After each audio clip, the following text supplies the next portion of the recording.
자, 얘들아, 쌤이 아까 1번을 너무 빨리 끝냈는데, 답 찾는 거는 어려운 게 없었다, 그치? 그래서 정답은 4번이 되겠고요. 2번 건너뛰고 3번으로 넘어가겠습니다. 3번이 진짜 헷갈리고 어려운 글이었던 것 같아. 그래서 선생님도 사실 문제를 푸는 건 푸는 거고, 이걸 너네한테 어떻게 설명을 해주면 좋을까를 굉장히 고민을 많이 했던 것 같아요. 천천히 해봅시다. The drive toward equilibrium, a minimum energy state where there is no further tendency to change, is blah blah. 자, 여기 지금 크게 보면은 주어가 the drive고, drive는 보통 추진력으로 해석하면 되는데, 우리가 원동력이라고 하던지 아니면은 어떤 심리학적인 글이 나오면 동기라고 하던지 요런 단어들로 번역을 할 수도 있겠어요. 지금은 과학 그리고 나중에 보면 알겠지만 물리학과 좀 이어져 있는 글이라서 뭐 추진력, 원동력 요 정도로 하면 될 것 같아. 이 평형 상태를 향한 고추진력. 근데 이 평형 상태가 뭔지 모르니까 요 용어 equilibrium 너네 어려워하는 거 알아서 지금 컴마로 설명해 줄 거야. 자, 어쨌든 요런 추진력은 is 뭐냐면 one of the fundamental principles of chemistry and physics. 화학과 물리학의 가장 근본적인 원칙들 중에 하나야. 자, 평형으로 향하는 그런 우리가 평형 상태를 향해 가는 그 추진력이 화학이나 물리학적으로 근본적인 기본적인 그런 원칙들 중에 하나래. 자, 그럼 요 평행이 뭔지 한번 볼까? 평행이란 바로 minimum energy state다. 최소 에너지 상태다. 근데 요 최소 에너지 상태가 there is no further tendency to change. 어떤 변화하려는 change의 경향이 더 이상 전혀 없는 그런 최소한의 에너지 상태를 우리는 평형 상태라고 할 거고, 평형 상태는 이제 화학과 물리학에서 좀 자주 나오는 개념인가 봐. 잘 모르니까 나라고 알겠니? 선생님 문과야. 근데 설명 들으면 찬찬히 들으면 이제 이해가 돼. 예를 들어서 falling objects, 낙하하는 그런 물체를 생각해보자. 요게 come to rest, 어떤 휴식에 돌입해. 그러니까 즉 점점 이제 멈추려고 하는 거죠. rest에 가게 되는 거지. 어디서? 가장 낮은 에너지 상태에서. 지금 계속 같은 말 하고 있지. minimum energy state. 같은 말 하고 있죠. 그러니까 쭉 이어서 설명하는 거야. 이게 물리학적인 상태인 거야. 물리학적으로 설명해보면 이제 예를 들어 보면은 뭐가 있을까? 그냥 쉽게 설명하면 공을 쭉 이제 언덕 위에서 굴리면 결국에 어디까지 가노? 제일 낮은 곳에서 멈추지. 그러니까 즉 에너지가 가장 낮은 상태. 그러니까 물리에서 말하는 그게 평형 상태인 거지. 더 이상 이제 굴러갈 이유, 뭐 에너지 차이라든지 그런 게 없기 때문에. 또 화학에서 이야기하는 그런 화학적 반응이라고 하는 거는 proceed to completion, 어떤 완결을 향해서 가는데, 자, proceed to는 뭐뭐에 이르다 정도로 번역을 할게요. 어떤 완전한 상태에 이르게 돼. Where 이게 어디지? No further reaction occurs. 더 이상 어떤 화학적 반응이 일어나지 않는 그런 completion의 상태로 가게 되지. 이것이 다 지금 equilibrium이라는 거야. 예를 들어서 뭐 산과 염기 아니면 이제 뭐 콜라에 멘토스를 넣어. 그래서 이제 어떤 반응이 일어나지. 근데 이제 그게 어느 순간이 되면 평형 상태가 되죠. 더 이상 어떤 change가 반응이 일어나지 않게 되는 거야. 이런 반응이 더 이상 변화가 없는 이런 것을 우리는 물리학이나 화학에서 평형 상태라고 한다. 여기까지 이해되나요? 아, 너무 쉽지. 충분히 이해되죠. 자, while this driving force is, 자, 이러한 추진력이, 이러한 원동력이, 우리 아까 나오는 요 표현이 한 번 더 나오는 거야.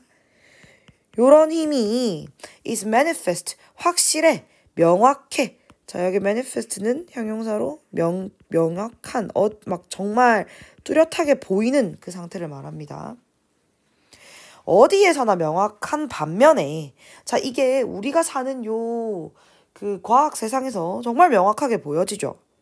자 그런 반면에 natural systems에서 즉 자연계에서는 심지어 이게 they are at a steady state 안정적인 겉보기로 안정적인 상태에서도 자연적인 그 자연계에서는 즉 생명적으로 또는 뭐 지구과학적으로 자연계에서는 are usually far from equilibrium. 이런 평형 상태랑은 완전히 멀다는 거야.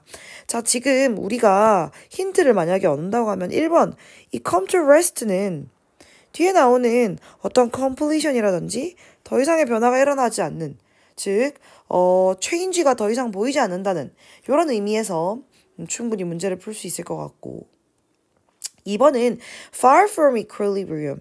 이게 평형 상태랑 자연적인 상태에선, 자연계에서는 평형 상태랑은 좀 멀다라고 할 때는 우리가 은근히 요 while에서 힌트를 얻을 수도 있었어.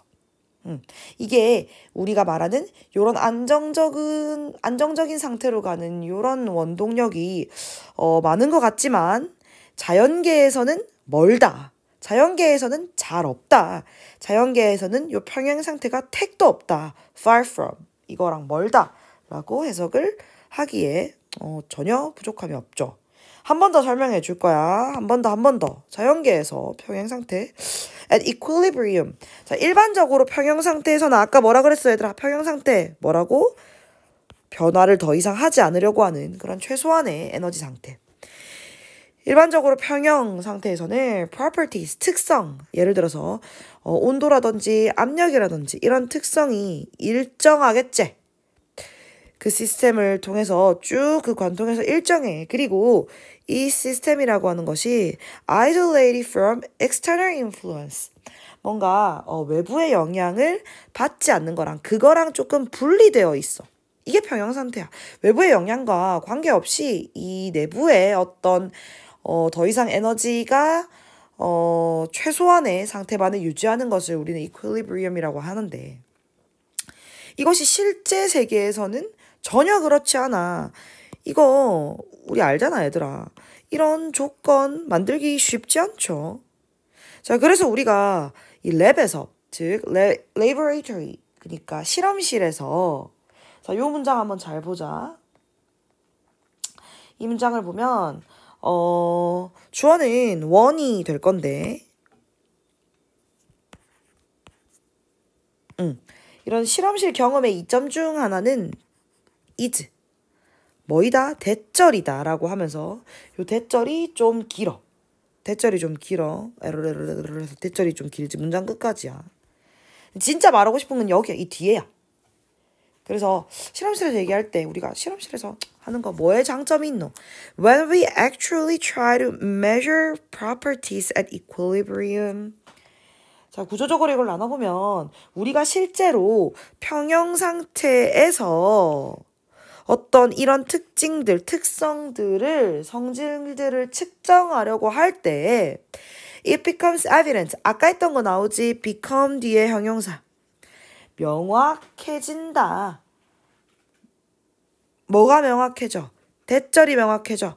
Controlling the conditions for such perfection to appear.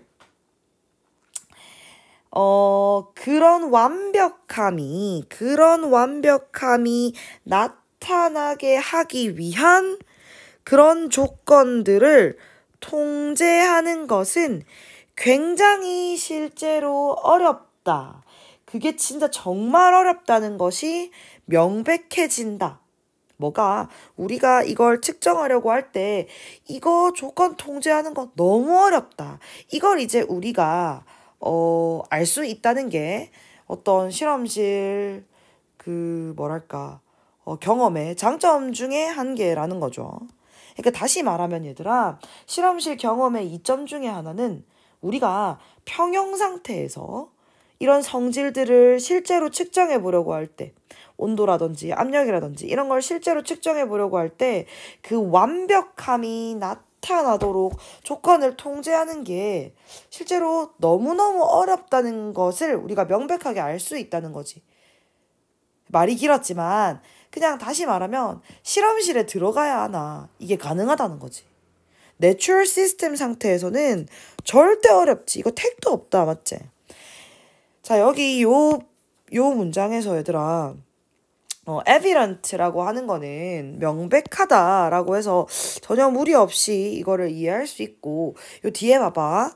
are not이라고 할 때 부정어구가 나오기 때문에 요 부정어구랑 여기에 있는 부정어구를 상쇄시키면, 퉁치면 해석이 좀 더 쉽지.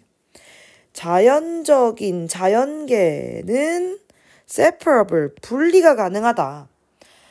자연계는 전혀 그렇지 않아 라고 이미 여기 위에서 말을 했는데, 여기서 자연계는 분리가 가능하다 라고 해버리면 문장이 맞지 않지 얘들아. 정답은 4번이 될 거고, 자연계는 분리가 불가능해.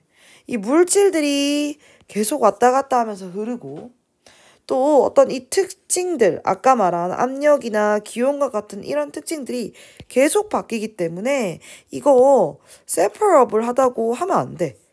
그치? 그러니까 are not inseparable 하면 안 되고, 그냥 are inseparable, 전혀 분리가, 이런 특성들과 분리가 불가능하다라고 말을 해야 말이 되겠지. 힌트는 뒤에 계속 나오죠. 자, 이렇게 natural phenomena, 자연적인 현상들. 자, 여기 phenomena 같은 경우에는 원래 phenomenon이었고,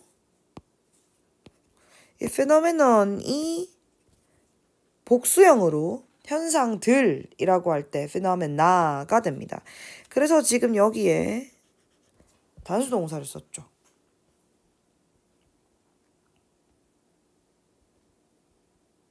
네, 그래서 이런 자연현상은 do not exist in static equilibrium state, 어떤 정적인 평형 상태에 있는, 존재하는 것이 아니고, but not A, but B. A가 아니라 B야.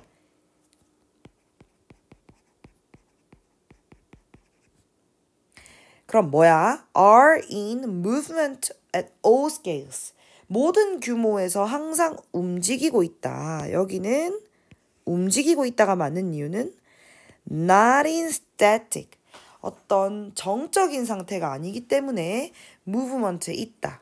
즉, 요 반대되는 표현 때문에 5번은 맞는 표현임을 알 수 있겠죠. 자, 그래서 이 글을 좀 정리를 해보면, 자연이 완벽한 평형 상태에 있지 않아. 평형은 물리나 화학적으로는 어떤 중요한 개념이 맞고, 근데 자연계는 항상 변화하고 항상 움직이고, 이게 뭔가 우리가 이런 여러 가지 변화 요소들과 절대 분리할 수가 없기 때문에 다이나믹하다, 외부랑 상호작용하는 어떤 그런 동적인 상태에 있고, 그래서 완벽한 평형 상태가 자연계에서는 없다. 이 정도로 생각을 하면 되겠어요. 설명이 길었지만 찬찬히 한번 뜯어보면서 글의 내용을 이해할 수 있었으면 좋겠습니다. 수고하셨습니다.